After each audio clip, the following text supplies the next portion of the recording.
Amasakin Hetna Belap Kuki channel Thusoh LAHKHOM ni hozo se na bolhon ni khoa tunung jong Vannoi Thusoh chum la chum ho ana be khom kilo ite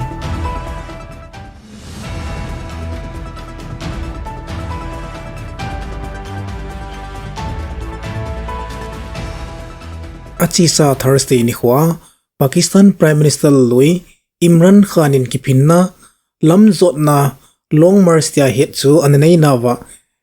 thal choi khan in buluna ananei zin hicha chun mi khan in thina atuin mi ko anama changowin hi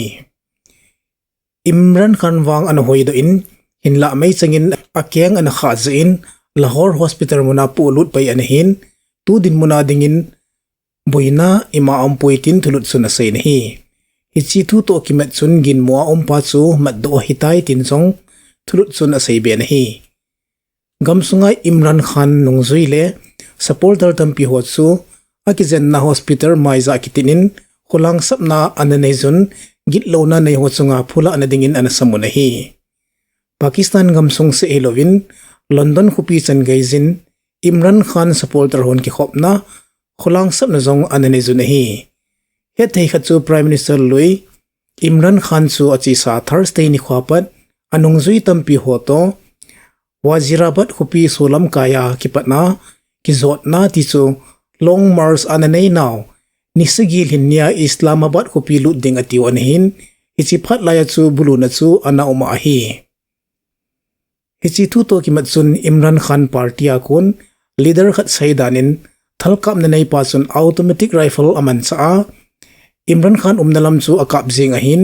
hichia chu apeta mi khanin thina atwa chule Imran Khan akyang zong anakap kha hi ativin hi halangkhana thalkap na a thalha hapang pa zong avela hon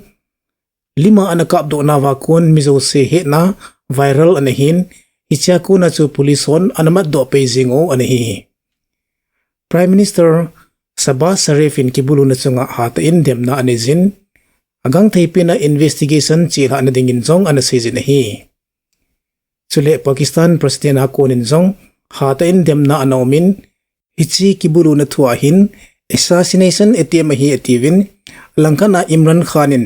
achunga kibulu na thuahin mi thum min ginmona anei dan le amino pilutna ananezin hi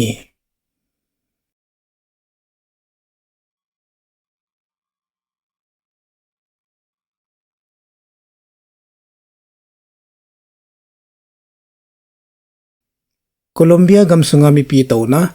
public transport sunga kumlinglo numai chapang kisu sit na chunga mi asanga simin longlai lo vetsa nan ki phinna le lamzot na Colombia khupi capital Bogota muna anani zona hi ki phinna nei loi khat chun public transport hojong su sit na ani zun chule public transport bus ho chunga jong color spray mangchan longlai lo na thu cheng sutpol na anani zona hi hethei khat chu chi samon dei ni khwa chu kumsom na sigi hinalai numai chapang khat chu public transport station muna numai hina zapi lona ananei naw chunga police ho henga Hetna na bolhin hichi jing jong chu police wan panpi ta sanga hichi thua complain abol je achu anasu yang sit kino an hi hichi ji achu mi pi ade anumai lunghang ho chun ki phinna anei wagit lona numai chunga so sit na nei ho chunga government in gotna api na dingwa angi o hi amho seidanin Colombia gamsunga hin achi saphat izat ham khanapat numai ho chunga chonwalna su sit na thu ho hi zakhatla somgit vel gotna pi da sanga ki seido lo achung thu gitan lawa ki imang tha ji ai tai ativin hi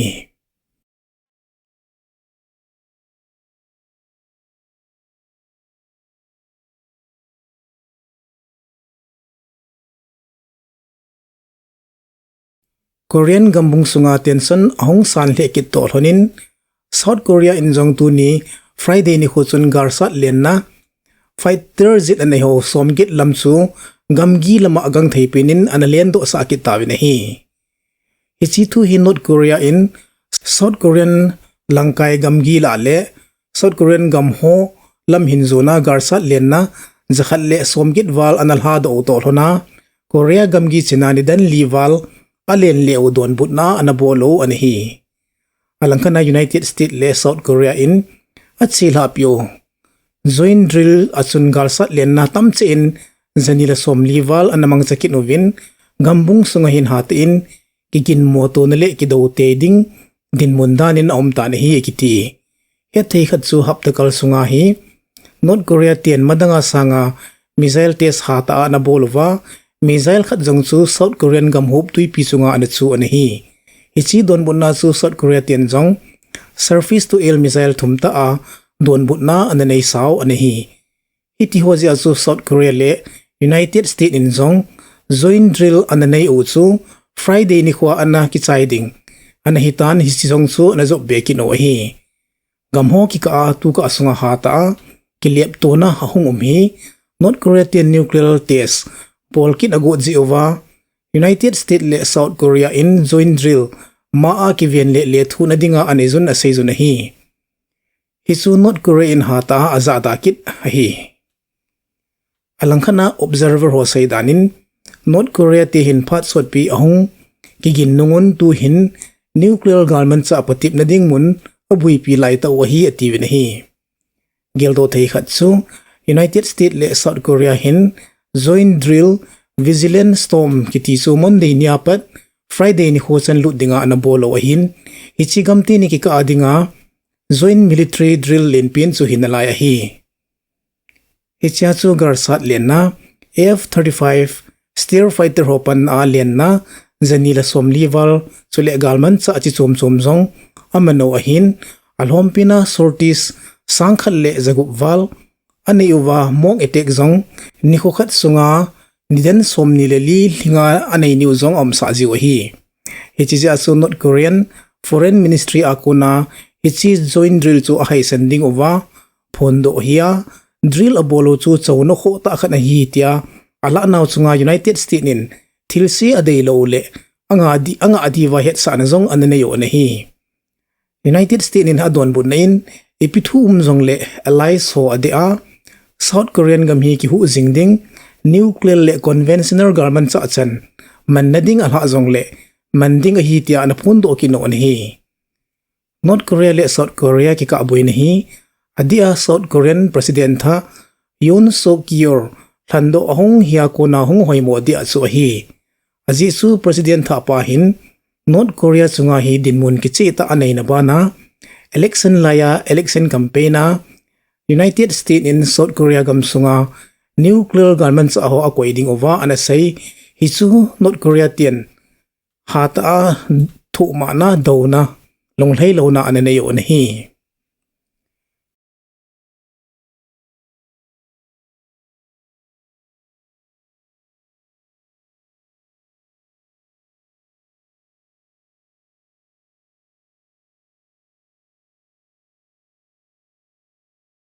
Russia le Ukraine ki buina ahong sot chenin Russia sipaiti moral hatain akisu zingetin United Kingdom Ministry of Defense a kontulut sun asayzina hi. Tuta tulut ki munung zuyin Russian sipaiti ni Ukraine gamsung munsum suma pansa ahi nawak kun kinungle na nungzam ding gelo chu amho sipai ahi ti umluwa kapli zing dinga alha asa wahi kiti.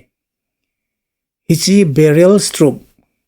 block unit tisu galtinga pang sipai ho chu kinungchon na anayole dan chu chira pi ding kapli ding ti chu hi ahi adia khalson munapan sa Russian sipai te lungthim chu hatain asunievin kisei ngai lo na undiscipline hinata asodo sa e ati nahi. Alangkhana Russia in asipai te utampi ho chu Dnipro wadung lumlam galpanga ko na nungla do dingin asizun chule milhamon jong hichilai monchu adala dingun het sana jong ane zubinahi. Hinla hichu Western analyst hon Russia te thilbol chu galhin tumahung matsal Ukraine sipaiti onading trap hithaiding ahi ativinahi. Washington akon aginsa dungzuyun hichilai khalson monchu Ukraine ten ala azaw dingubin asayunahi. Het theikat chu Russia ten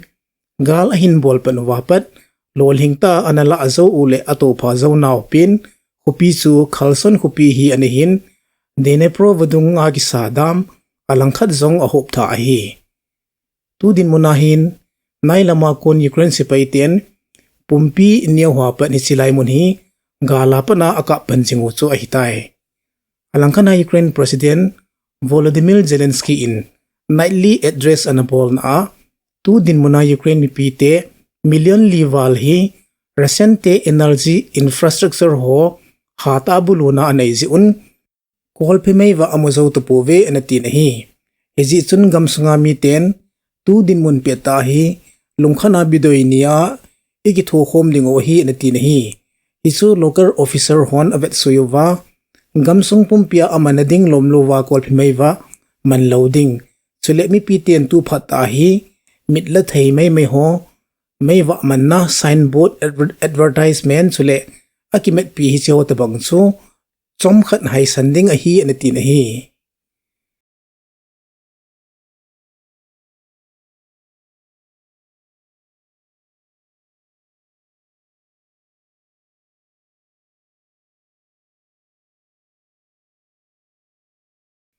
Nigeria gamsunga Katsina khoa kun chapang tampi thal choi loi khanin ana puimang ovin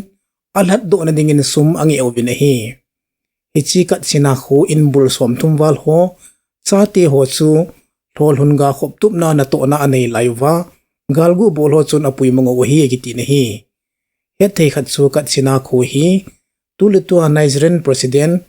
Muhammadu Buhari penna hung sailit na khu hi. Hichi chapang puimang na nei ho chun chapang hol ha do hi theina dingin dangka dollar sang som guble sangit angi ovin hi. Thulhun ina say ben achun chapang som tumola athum chu anazam do mana khat chu damona anei zia mi men ho chun al ha do vin asayun chule agi puimang chapang ho hi kum som leli noilam chapang ngan a hi ativin hi. Nigeria gamsunga hi kum linglo jingjong ha set na zia na tong na tham mag gui hijing ziu hi. Hizia chu hichi chapang ho jong chu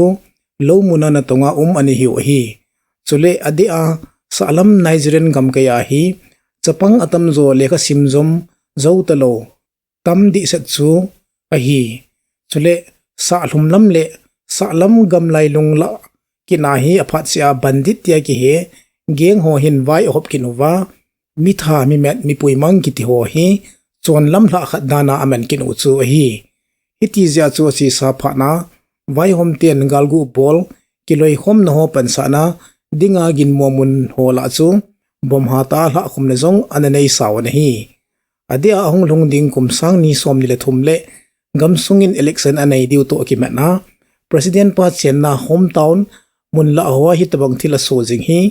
mi pite ki holi nale buina ta khat chu ai ta ne hi. Tuso panapa na sinasan nga hazaw si asung si wa agi panaw kahit pa uwi tuso tayo mukit ka ovin mabuanon mang palet si Bay.